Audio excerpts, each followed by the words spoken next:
welcome to a new video. I hope that you're having an amazing day.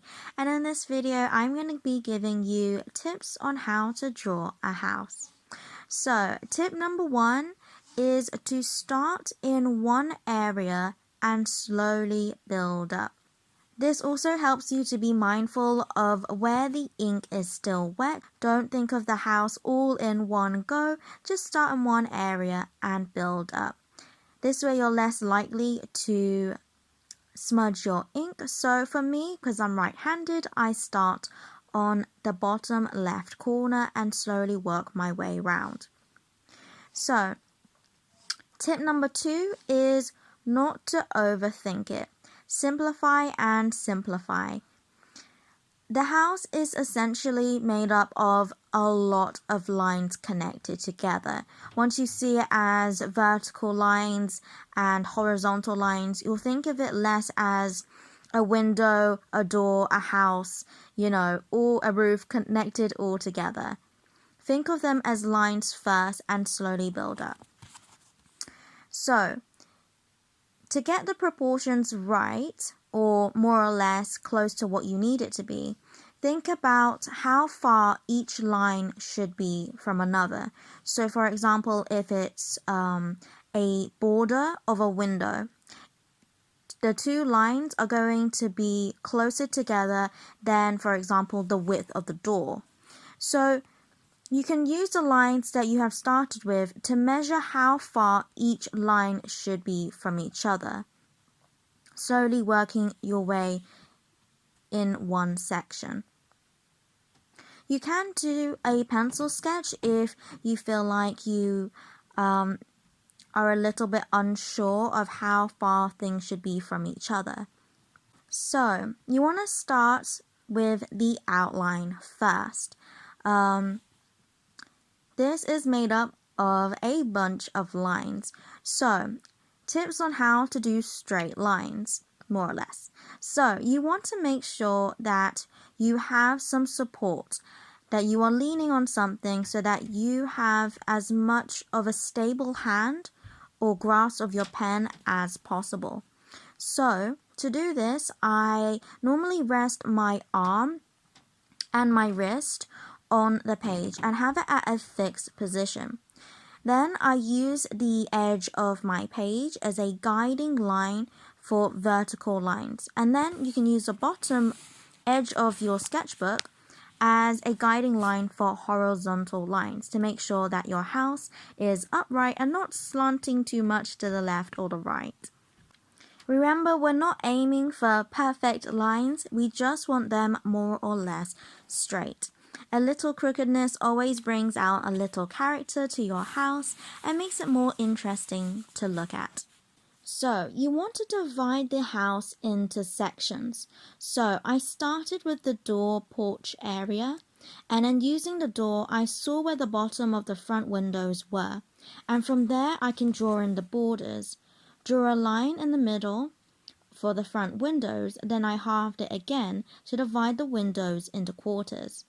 I saw that the top of the windows aligned with the windows on the top of the door, so I continued that line for the front windows.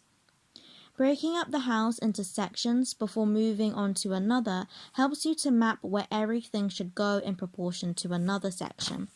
Dividing each section further also helps to simplify the drawing.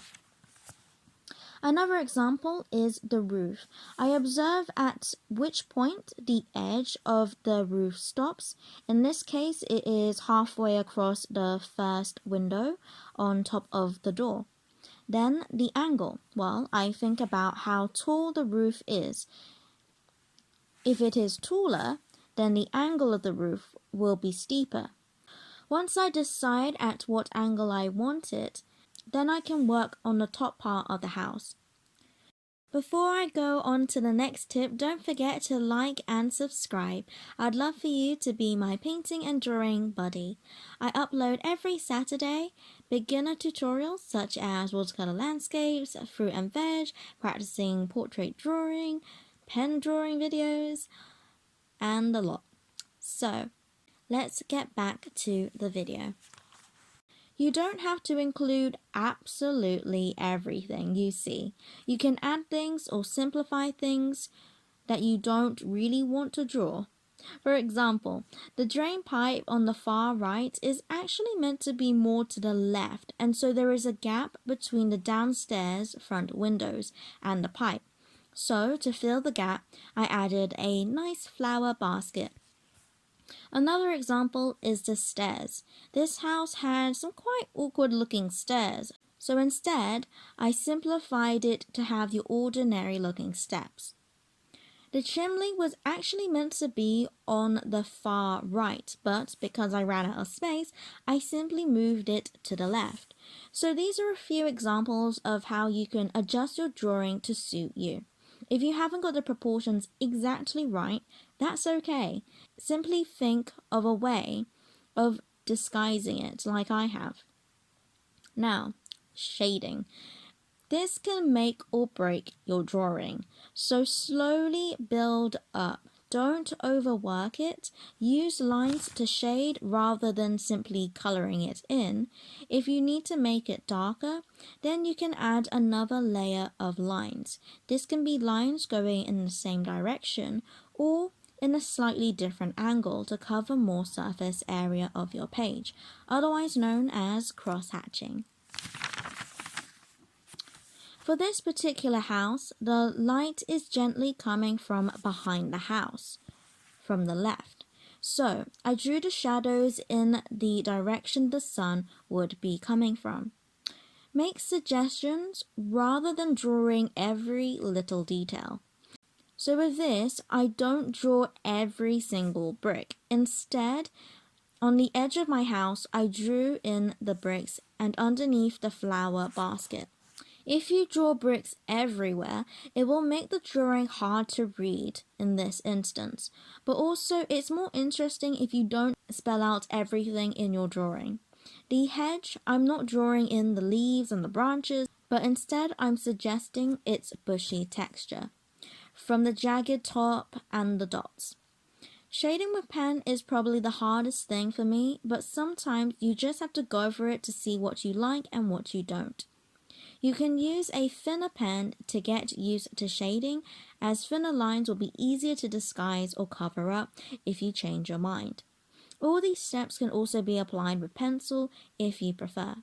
I'm still practicing drawing houses with pen myself, but since I've been having lots of fun with it, I thought I'd share tips I've picked up so far. If I find there are more tips as I go along, I'll make a part 2. But in the meantime, you can check out my drawing tips and time lapses playlist. And as always, God bless, and I'll see you later.